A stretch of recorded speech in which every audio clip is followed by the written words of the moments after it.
यहाँ पे cubical block है जिसका मास m है और उसकी एज लेंथ a है, ठीक है। ये एक रफ इंक्लाइन प्लेन जिसका इंक्लिनेशन थीटा है, उस पर यूनिफॉर्म स्पीड से आता है। आपसे पूछा टॉर्क ऑफ नॉर्मल रिएक्शन, ठीक है। तो देखो बेटा,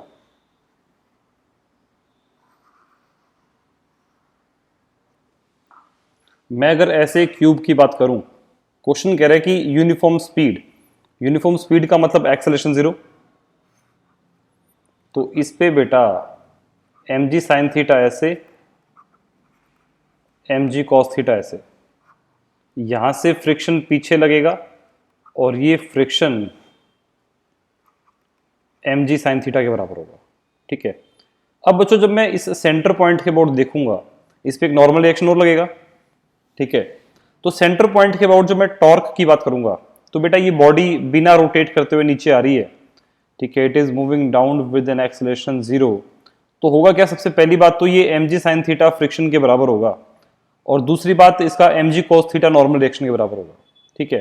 अब जब मैं इस पॉइंट के अबाउट देखूंगा, तो बेटा mg साइन थीटा और mg cos थीटा का टॉर्क तो 0 होगा, बचेगा टॉर्क दो फोर्स का, फ्रिक्शन का और नॉर्मल रिएक्शन का।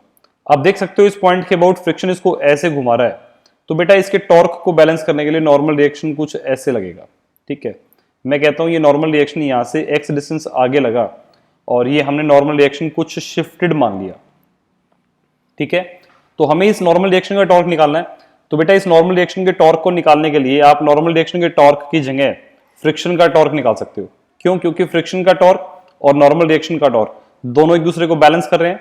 तो इसका मतलब टॉर्क ड्यू टू फ्रिक्शन ये बनेगा mg sine theta into perpendicular distance, ये वाला, ठीक है, a/2। तो टॉर्क ड्यू टू फ्रिक्शन ऐसे होगा, तो torque due to normal reaction इतना ही होगा पर डायरेक्शन ऐसी हो जाएगी, ठीक है।